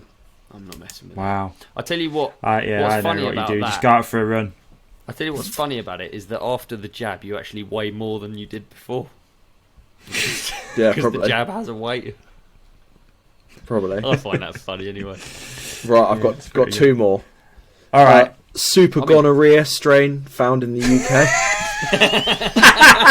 I bet that's southern. That's southern for sure. Bad news after bad news, isn't it? Exactly. That's southern. Dude, Final one. Why is the gonorrhea southern, Davey? Dude, we don't have gonorrhea up here, man. We're too hard for it, mate. We're too hard You for do it. have gonorrhea up north, dude. No, we don't, man. We don't have do. it. I'm telling you now, it doesn't cross the Birmingham divide. There's Is no that gonorrhea the up divide? north. Is that where you consider it? I consider Birmingham north. People have to drive down Birmingham for condoms, man. Up here, we just get on with it. We don't worry. We don't worry about anything. We just go for it, dude. Would you like the most common STIs by region in the UK? Yes. Yes. Okay, so Yep. in London you have 87,690 cases of STI. In the South East you have 32,000, North West 29,000, East England 24,000, West Midlands 22, Yorkshire 22, South West 19. Told you, we're down there at the bottom Yeah. up here, man. Are you? It's too cold to get your bits I out. couldn't do the numbers quick enough on that. Where's the highest? The highest level's London, isn't it? But there's The so highest much level's promiscuity around London, isn't there? I reckon. Yeah. There would be. Yeah. Makes sense, doesn't it? And then my final read today is support and concern for Pete Davidson is at an all-time high after Kanye West music video showed him being kidnapped, decapitated and buried alive by the rapper. That's a good one, man. I did see that, actually. That is a good one. Maybe, yeah, I guess we started this episode. It's almost full circle. Yeah. Blowing a bit of smoke up Kanye's ass by saying, "Oh, this is that, he's doing, his hustle." But then it's all madness. A couple of who's letting him do that though, man? Like, who's I know, who's right? It's all those who's yes saying men. that's a good idea? Well, it's just, that's a good idea. Yes, man, isn't it? It's just Pete do that. Davidson's got his own struggles as well. That's two bipolar people. That's two people that struggle. You know what I mean? Yeah. Mm. And they're just thrown into it with cameras all over them, just struggling in public. It's shit, dude. And like these, it sucks, doesn't it? Have you ever seen the Pete Davidson stand-up where he talks about having a big dick? No. I don't know if I have. I find him very Okay. funny. I think he's pretty great. Yeah, actually. I'm a big So I fan. don't know if this is true or not. I've never seen it, but basically, there's this, and I knew before I even seen his stand-up. Apparently, he's got a hog on him, like a He's hog. Really? Yeah. He's on him, yeah. Yeah, but that's like the word on the street. But then he did this stand-up, and he basically said that it was his ex-girlfriend who put that news out before she broke up with him, so that every time another girl would see his piece, they'd be disappointed in it. Oh. I have seen that because he was going out with someone else, someone famous, wasn't he? Yeah, someone famous. Yeah, apparently she put it out there then, just to try and ruin his life. Oh, dude, it makes me sad, all of that. All the memes about Kanye, all the memes about him, all of the people hating on. It's all just so sad, isn't it? They're both very talented. They're both probably really nice people. They both probably really get on. It's all just a bit sad. I'm with you. Yeah. It's just a bit sad. It is. I wish them all the best. Benny, I love. Should we do some listener questions? Thanks, Benny. Round of applause to Benny for the Gen Z, BenZ. What's it called? Bonanza. Yeah, Gen Z, BenZ, Bonanza.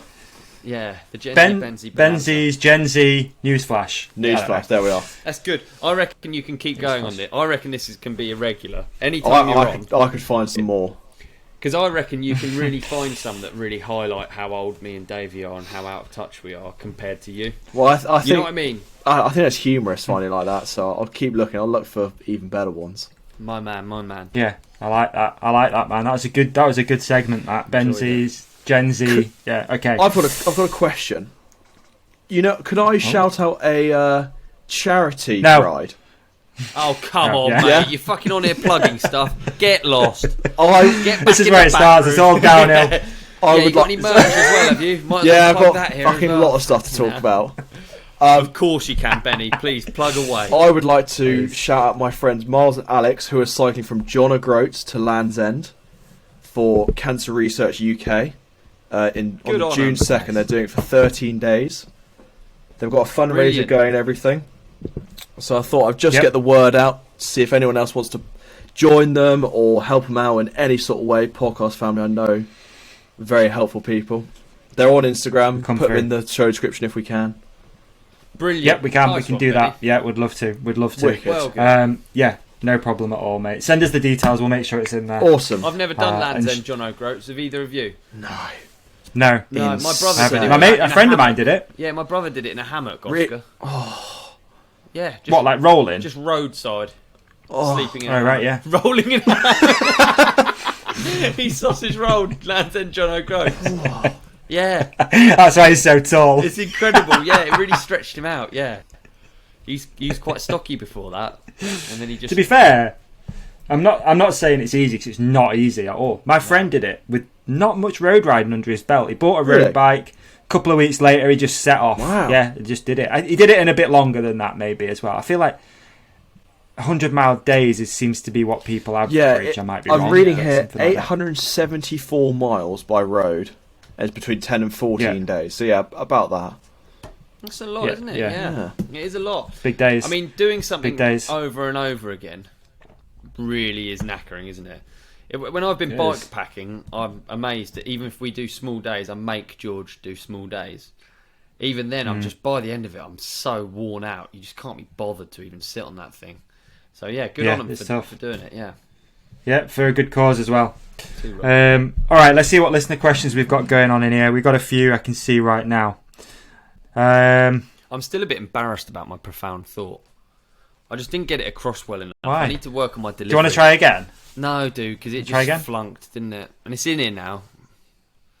I hope I got something across at least.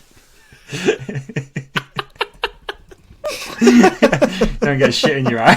What was that? What was that? The That's thought? what it ended up about, didn't it? I started off with a clear idea of what I was talking about, and I ended up talking about when I got a maggot in my eye. Useless, dude. I'm embarrassed. Oh dear. Oh fuck. All right, let's see what. Maybe there's something in here you can elaborate on and get some more thoughts out. Boots and cats Bam, and boots bam, bam. Listener questions. That was all right, man. I'm impressed. At Lewis Craik, have you got any tips for bedding in brakes? I mean, I have actually. Yeah, I put water on it, and you can't. I got told this. It might be bollocks, but you put water on them, and then you get them up to heat. But you do it in intervals. So you go along and you do, and then some. So I pedal up a hill, and then I do it like this. Because if you just do this, drag it, then you can glaze the pad and make it shit. So if you. So to our watchers, that might make a bit more sense, and to our listeners, probably it will sound like a lot of seagull noise. Sounds like a theme tune for something. What is that? Is that Alton Towers? Oh, it does. It sounds. Yeah, it does. It sounds like the what was the Korean one recently? Squid Games. It sounds like that. Doesn't it sound like? Oh, the does theme it? I tune never to watched Squid that. You see, there's too much hype. I didn't watch that Yeah. yet. There you go. Exactly. Yeah. See, I knew I wasn't talking rubbish. Was that my profound thought? I don't know. Yeah, it could be. That's good though, man. How to bed in brakes. Play the Squid Games soundtrack. Water on your brakes. I'm trying to find it now because I reckon if I play it off my phone, good brake pads. Yeah, that's an ad. Ah, I got ruined that's by an the ad. ads there. I got done. It's such a shame, isn't it? Okay. That was going to be a good bit, but got ruined. Thanks. Yes.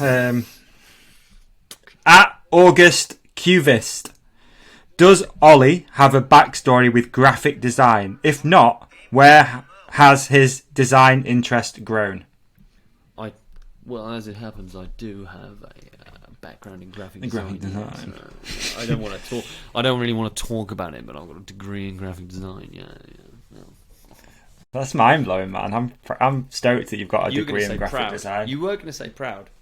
Yeah, then I thought I'd sound a bit like Daddy. No, I actually did. I did it at university. Daddy. I was well interested. Daddy. I was Daddy. really interested in it before then. Anyway, I really I guess just. Has graphic design changed much since you were at university? Like, there was no iPads, were there? What are you going to do with an iPad anyway?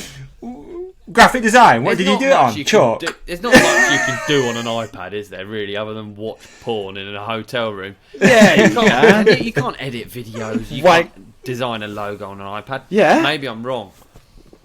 Well, how are you doing it? Are you doing it? You're still doing it on caves, looking for doing it on a piece of slate. You have a computer. You can't do it on an iPad, can you, mate? I think most people use iPads Shoddy for work. graphic design. No way.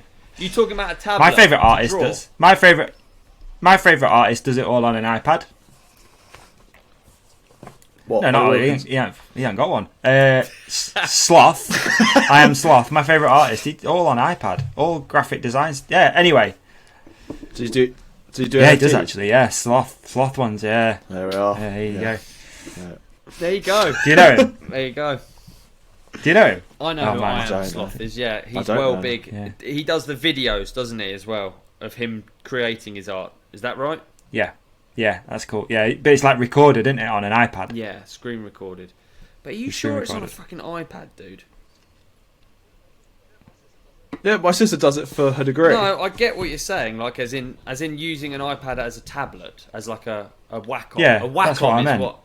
Well, back in the day, I was using a Wacom, and that's what I currently use on my computer as a Wacom. But they're shit anyway.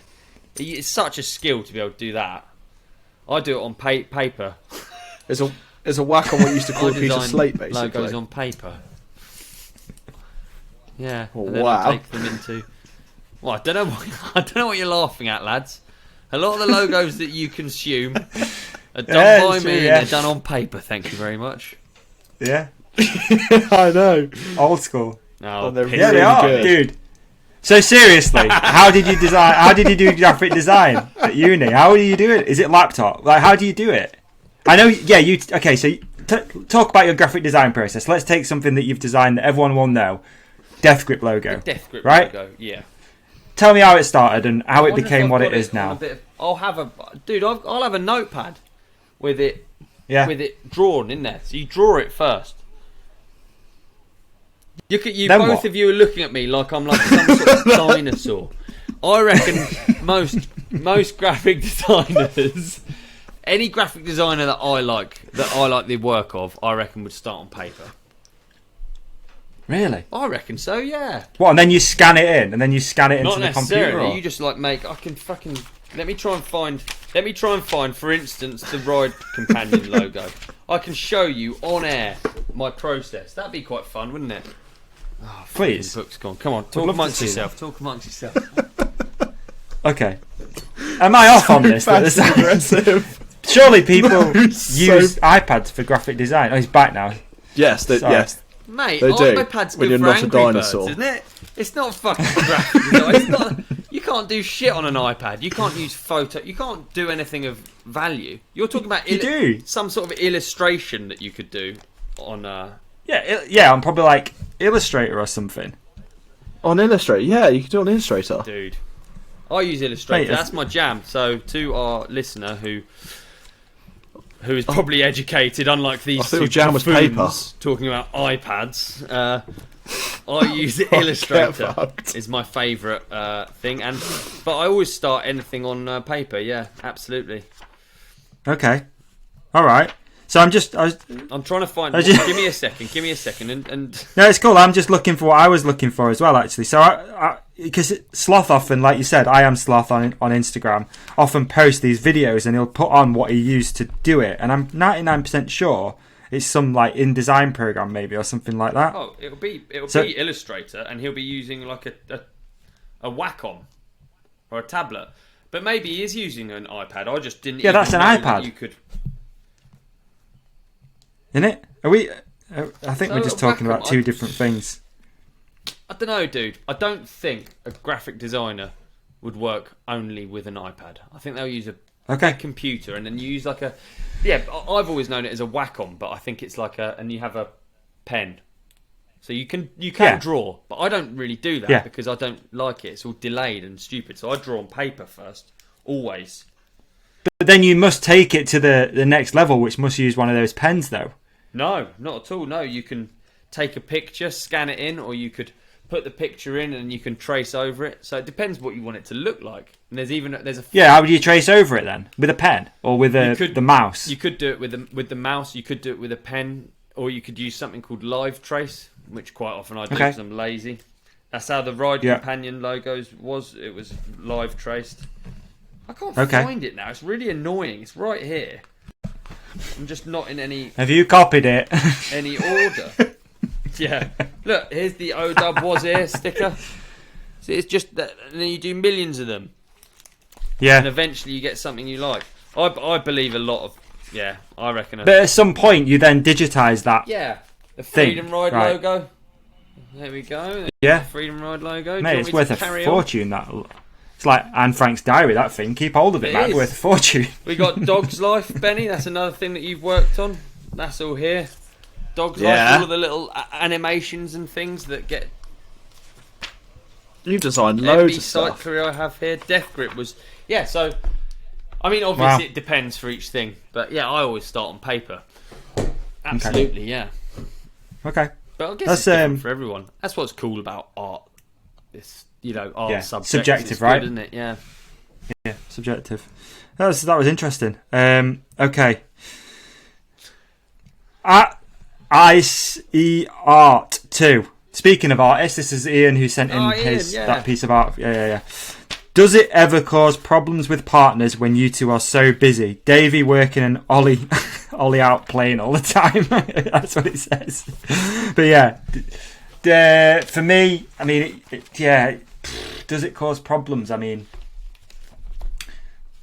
I think over the last couple of years especially, I've got a lot better. Before, I was a lot busier probably than what I am now. I'm a bit more organised these days.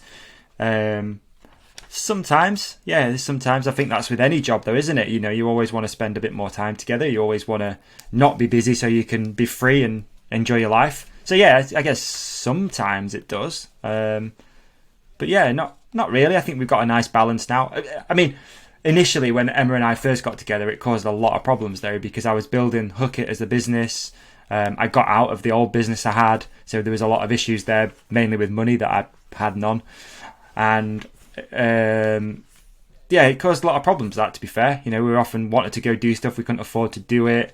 I was working constantly just trying to get things off the ground.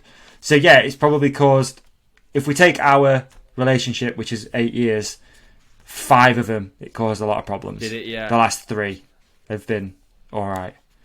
And that was just, that's largely through just being too busy, or is it?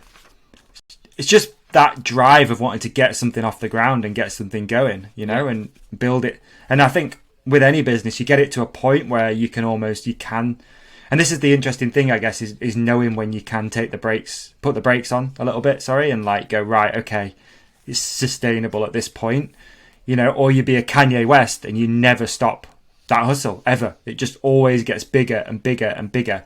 And I think a lot of it, Ian, is my, what would you call it? My comfort with being at this point. I'm okay. I don't want to keep going and going and going and going. Yeah. Ollie? Oh, I think I'm a very difficult person to go out with. Yeah. I mean, I feel really bad a lot of the time.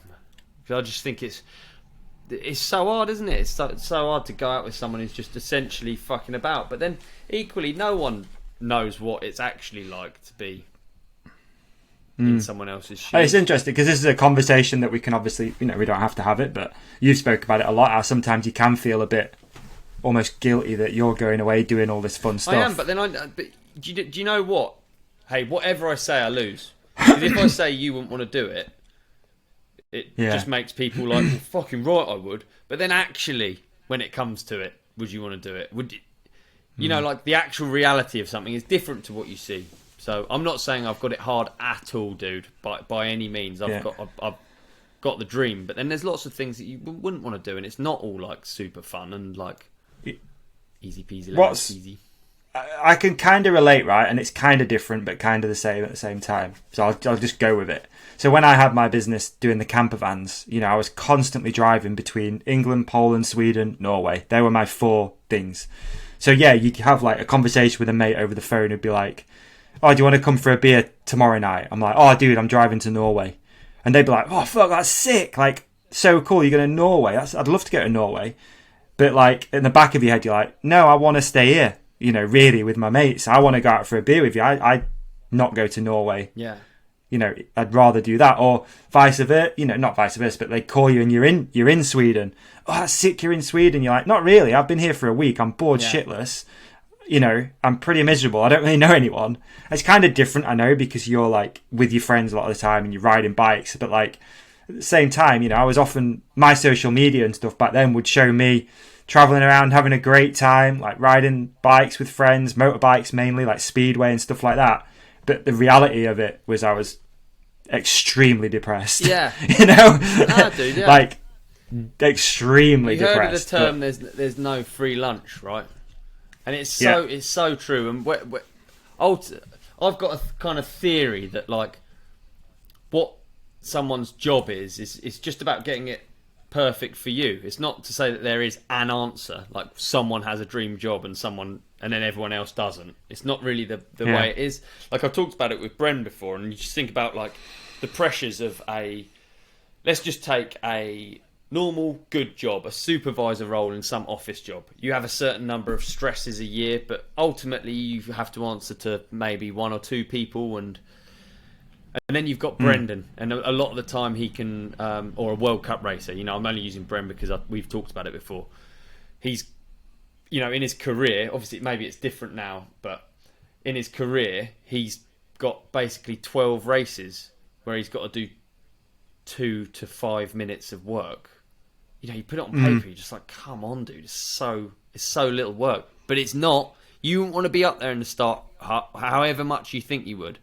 It might, maybe I'm wrong, but that's just my theory. And you don't know until you get there. I can't say, because I've never been in a World Cup start. I've been stood next to it, and it doesn't look that good. Yeah. In that moment, I don't want to be that person. And when they're at the top of Rampage, I don't want to be them. I don't.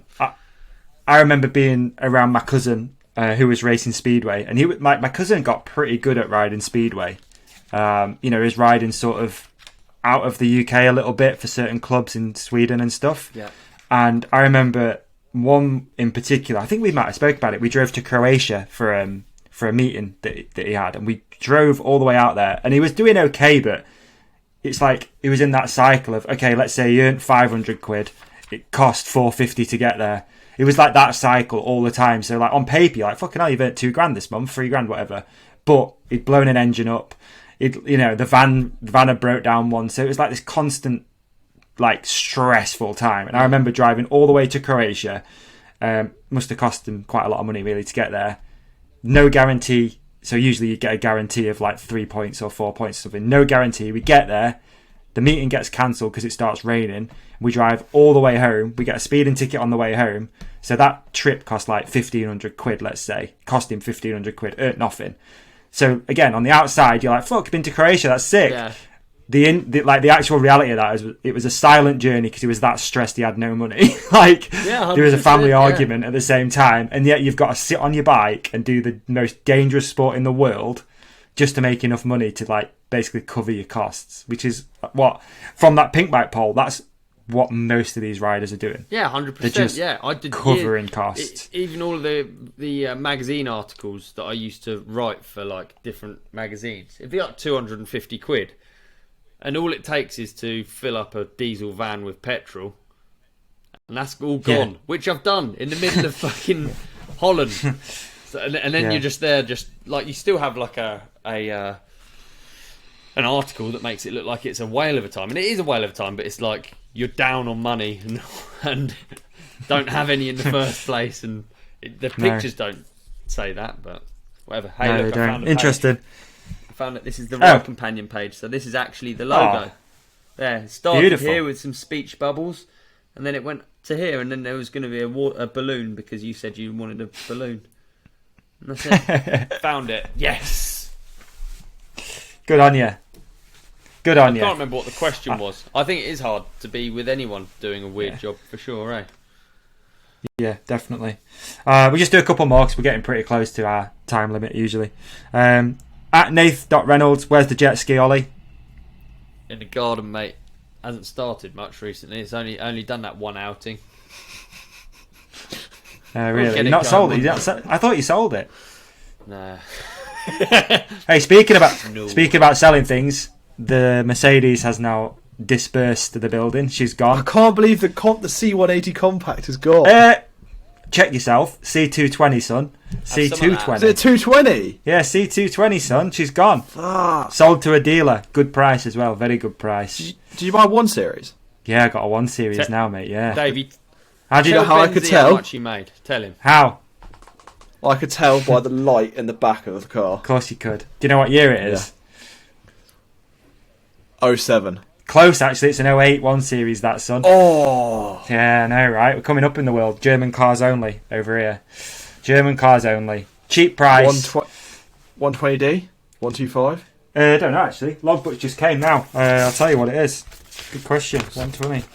We'll say on the back of the car. Been D-badged, mate.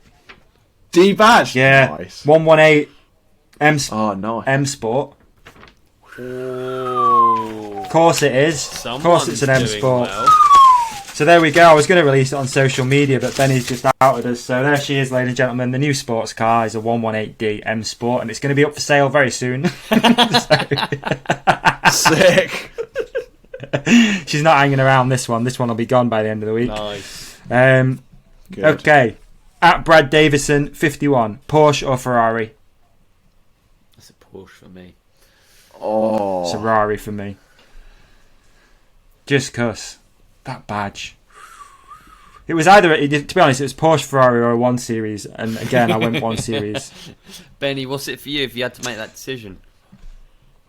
You get an F40. I don't have to No, say- you get a new car. You like new stuff, don't you? You don't like the old Yeah, stuff. I like these. F40 isn't. Don't like. I'd say You don't Porsche. want an F40. I like the look of them, but I'm not Really? that hyped on them. I Yeah. saw one in America. Couldn't believe it. Fantastic. It was. Really? I mean, they're fabulous looking things. American ones are weird though. They got those weird bumpers, eh? American safety Oh, yeah, standards. because Yeah, I always forget American. Yeah, American specs. Benny should have a car podcast. Genuinely, he knows way too much about cars. Yeah. Fuck, I could We'll put it- rattle so much shit about cars. We'll put it on the network. Yeah, that'd be cool, wouldn't it? We should have a network of. Yeah, that'd be nice. I like the idea of that. Network of podcasts. What else we got? All right, we got, this is quite funny actually. Benjamin Aris 4. Could you help with my Tinder bio? So this is the guy we helped last week. Yeah, okay. So I messaged him and I was like, dude, did you not listen to last week's podcast? We did it. And he put, no, not yet. I said, well, listen. Well, listen to that one. I like the idea that he did listen and he was like, no, I actually want some help. You guys didn't help me. All right. We've got one actually. I'm going to use this as a bit of a thing because we got to mention it at least. Cook Sage, is Bernard Kerr going to win a World Cup? So let's do some quick predictions before we get into it on another episode. I'd love Bernard Kerr to win a World Cup. I'd love Bernard Kerr to win a World Cup. I'd love one of the lads to get one. It's got to happen, hasn't it?